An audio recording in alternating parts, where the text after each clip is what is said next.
عايز اقول لك حاجة يمكن تصدمك. الفشل مش عدوك. انت متخيل ان الحاجة اللي بتتكسر فيك وبتوجعك ممكن تكون هي نفس الحاجة اللي هتفتح لك باب عمرك ما كنت تحلم بيه؟ تخيل معايا كده لو توماس اديسون استسلم اول مرة اللمبة ما نورتش، كنا هنعيش في ضلمة لحد دلوقتي. ولو مايكل جوردن ساب الكورة لما المدرب قال له انت مش نافع، ما كناش هنشوف أسطورة السلة اللي غيرت اللعبة. ولو ستيف جوبز اعتبر ان طرده من شركته نهاية الطريق، ما كنتش هتشيل في جيبك دلوقتي ايفون اللي غير حياتك. الفكرة ان كل واحد فيهم مر بفشل، بس خد بالك الفشل موقفهمش، ده كانوا الوقود اللي خلاهم يكملوا.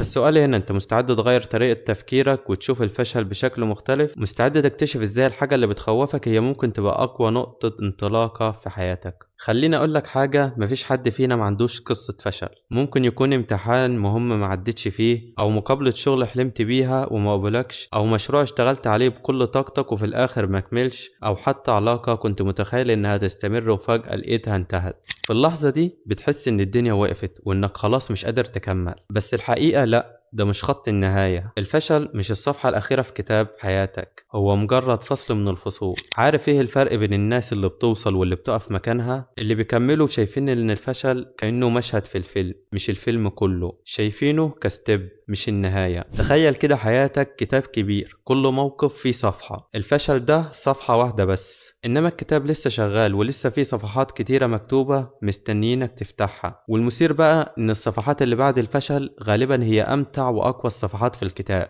تخيل نفسك داخل ماتش كورة كبير، الجمهور بيهتف والكاميرات شغالة، وأول 5 دقايق تقع على الأرض قدام الناس. اللحظة دي محرجة، بتبص حواليك تلاقي ناس بتضحك وناس متفاجئة وناس مستنية تشوف رد فعلك. هتعمل ايه؟ هل هتقوم تجري على بره وتقول خلاص انا فشلت، ولا هتقوم تنفض هدومك وتكمل الجري كأنه حاجة ما حصلتش؟ الحقيقة انه معظمنا في الحياة لما بيقع بيختار يخرج بره الملعب، بس اللي بيفرق بين واحد ناجح وواحد واقف مكانه ان الناجح شايف ان الوقعة جزء من اللعبة، عارف ان الماتش لسه طويل وان الوقعة مش هي اللي هتحدد النتيجة. خليني اقرب لك الصورة اكتر. لو اللعيب ده خرج من الماتش عشان وقع مرة عمره ما هيكسب، انما لما يقوم يكمل حتى لو وقع تاني وتالت في الاخر عنده فرصة يجيب جول يغير النتيجة كلها. ونفس الحكاية في حياتك، الغلطة او الفشل مش معناه انك خسران، معناه انك لسه في اللعبة ولسه قدامك وقت انك تقلب الطاولة وتكسب. الفشل مجرد لقطة لكن الفيلم لسه مخلصش. خلينا اديك مثال يدوخك. مايكل جوردن، الراجل اللي بيتقال عليه اعظم لاعب سلة في التاريخ، عارف اتقال له ايه وهو صغير؟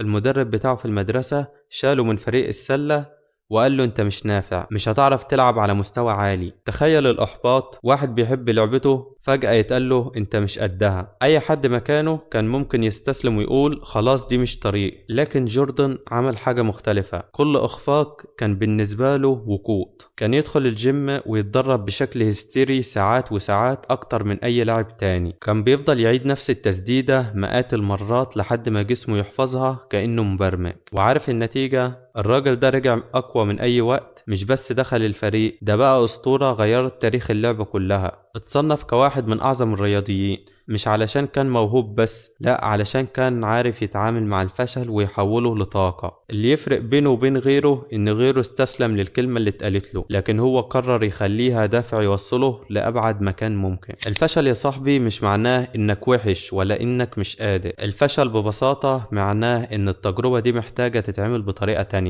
يعني بدل ما تشوفه نهاية، شوفه إشارة بتقولك غير الخطة. خليني اديك مثال بسيط. لما تيجي تدخل باسورد الواي فاي، اول مرة تدخله يطلع غلط، هتعمل ايه؟ هل هتسيب الموبايل وتقول خلاص مش هوصل نت؟ اكيد لا. هتجرب تاني وتالت وتدقق في الحروف والارقام لحد ما يفتح، ومجرد ما يفتح هتنسى اصلا انك غلطت قبل كده. هو ده بالظبط الفشل، تجربة بتقولك ان الطريقة الاولى ما نفعتش، جرب غيرها. زي لما تبقى ماشي في شارع وتلاقي الطريق مسدود، الطبيعي انك تلف وتدور على طريق تاني، مش انك تقف مكانك وتقول انا مش هروح. المشكلة مش في الوقوع، المشكلة انك تقتنع ان الواقعة دي معناها انك مش نافع، لكن الحقيقة الواقعة دي معناها انك في النص لسه مكمل ولسه قدامك فرصة انك توصل. بص يا صاحبي، المشكلة الكبيرة مش في الفشل نفسه، المشكلة في اللي بيحصل جوا دماغنا بعده. احنا كبشر عندنا صوت داخلي ساعات بيبقى اقصى من اي حد في الدنيا. اول ما نفشل مرة تلاقي الصوت ده طالع يقولك شايف انت مش قدها، انت فاشل،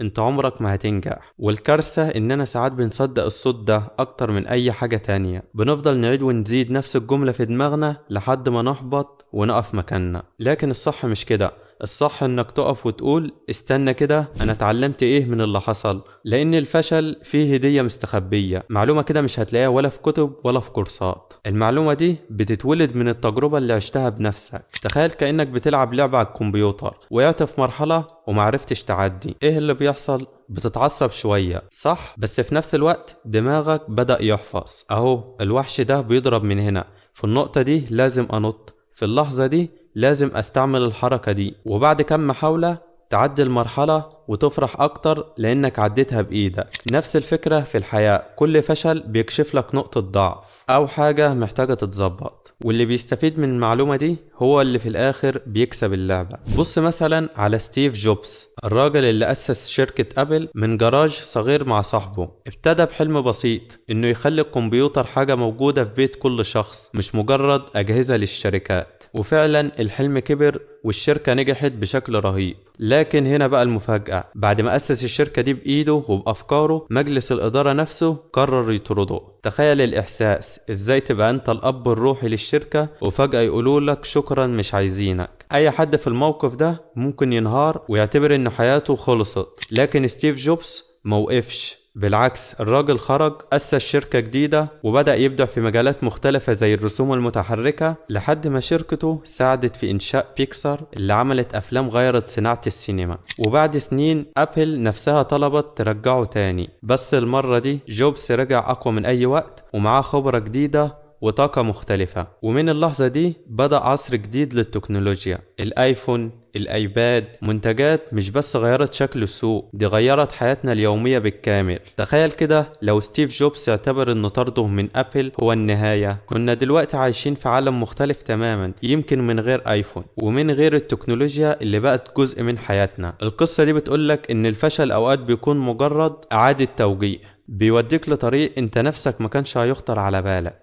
خليني اسألك سؤال صريح، انت عندك حاجة نفسك تعملها من زمان، حاجة بتحلم بيها بس خايف تفشل. ممكن تكون مشروع نفسك تبدأه، مهارة نفسك تتعلمها، او حتى خطوة بسيطة بتتردد تاخدها كل يوم. طب ما تيجي نفكر سوا، ممكن يكون الفشل اللي انت خايف منه هو نفس السكة الطبيعية اللي هتوصلك لنجاحك الكبير. يعني مين قال ان الطريق لازم يكون مستقيم؟ ده طبيعي يكون مليان مطبات، مليان منحنيات، مليان اخفاقات. اللي مهم مش انك ما تقعش، المهم انك كل مرة تقع تقوم وتكمل. تخيل معايا كده، الطريق اللي وصل عليه أكبر الناس في العالم مليان محاولات فشل محدش شايفها، لكن اللي حصل كل واحد منهم وقف تاني، ومع كل خطوة اتعلم حاجة جديدة. فكر كده معايا، لو كل فشل هو مجرد درس، لو كل ضربة هي فرصة تتعلم منها، يبقى مفيش حاجة اسمها نهاية حقيقية. المهم انك ما توقفش، انك ما تخليش الخوف يوقفك، وانك كل يوم تاخد خطوة صغيرة حتى لو صغيرة جدا بس تكمل. بص دلوقتي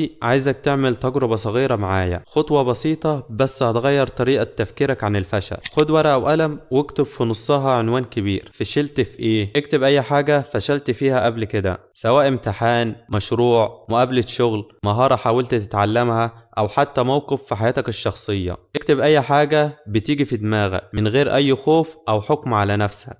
بعد كده تحت كل فشل اكتب عنوان تاني، اتعلمت ايه من التجربة دي؟ اسأل نفسك ايه اللي اتعلمته من الموقف ده؟ ايه المهارة او الدرس اللي طلع لك من التجربة دي؟ ممكن تكتشف حاجات بسيطة زي انك بقيت صبور، او فهمت طريقة جديدة للتعامل مع الناس، او عرفت ازاي تركز اكتر. هتتفاجئ انك في الحقيقة كسبت اكتر مما خسرت. الفشل هنا مش عدوك، هو المدرب اللي بيعلمك، هو المرشد اللي بيجهزك للخطوة الجاية. اللي يميز الناس الناجحة عن غيرهم مش انهم ما فشلوش، لكن انهم استخدموا كل فشل كدرس عملي، خطوة على سلم النجاح، بدل ما يقفوا مكانهم ويحبطوا. الفشل في الحياة ممكن تشوفه كأنه مشكلة كبيرة، حاجة بتوقفك وتخليك تحس انك ضايع، بس الحقيقة الفشل زي الGPS بتاعك في الطريق. تخيل كده انت ماشي في طريق جديد وفجأة تهت او ضيعت الاتجاه، هل الGPS بيقولك خلاص الطريق انتهى ومفيش امل؟ لا بالعكس، بيشتغل على طول.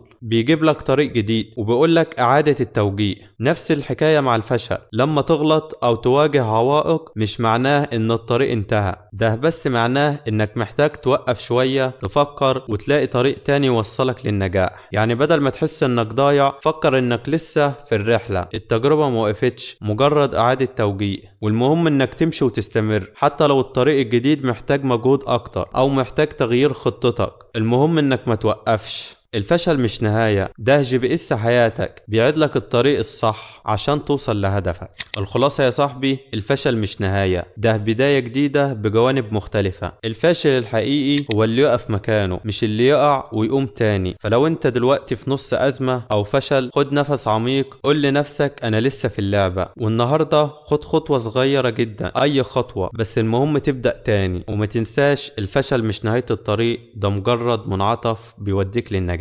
ولو عجبك الفيديو ما تنساش الاشتراك وتحط لايك وتشاركه مع اصحابك. سلام.